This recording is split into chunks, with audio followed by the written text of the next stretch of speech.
The bank is on the bottom. So you just can't go and sell the car because there's a lien on it.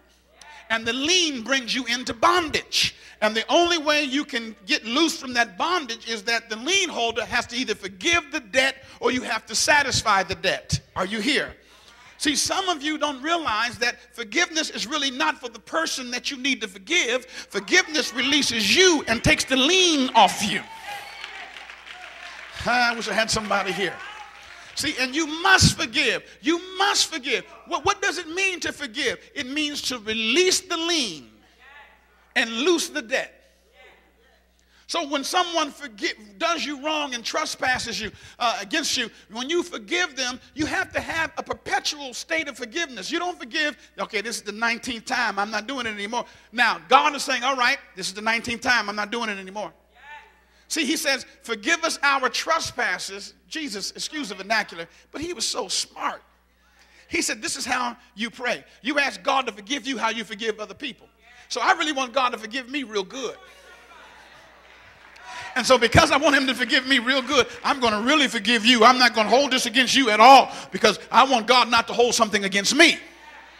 So you have to be in a perpetual state of forgiveness. Some of us cannot live victoriously because we have too many liens on our lives. Some people have done you wrong 10 years ago. They're eating lollipops, riding around, having a good time, and you are sick. And you are not sick because of an organism living in your system. You are sick because you have bitterness. The root of bitterness is in you. What is bitterness, Pastor? Unfulfilled revenge. And because you won't loose that lien, you are chronically sick. You're chronically tired because there's a lien here. And when you forgive, you release people, but you really think you're releasing them, but you're being released because you are occupying too much of my strength and my energy. Take too much energy to hold a grudge and keep something on somebody. And you have to learn to loose people. Let me help you. You can get delivered just by letting somebody go who owes you some money.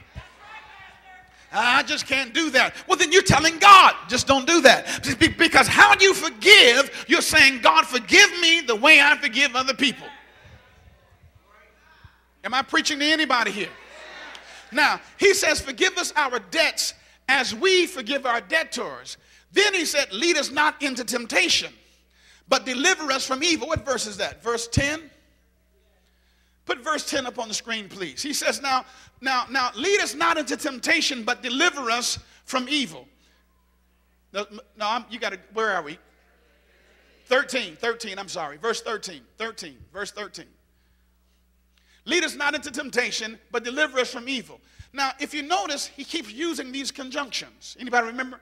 Conjunction, what's your function? Yeah, all right, now. And, but, and, or, and hooking things up, all right, now.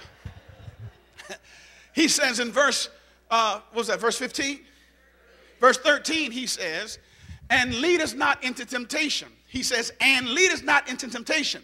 Forgive us our debts as we forgive our debtors, and lead us not into temptation. Because, see, when you're in debt, you're tempted to do something evil.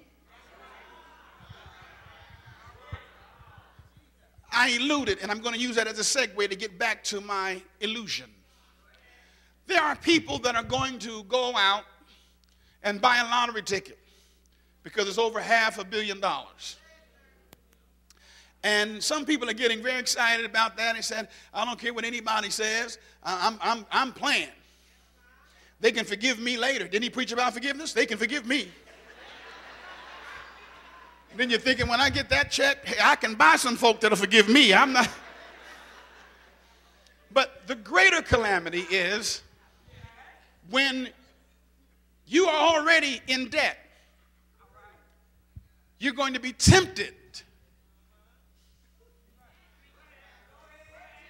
He says, and deliver us from temptation.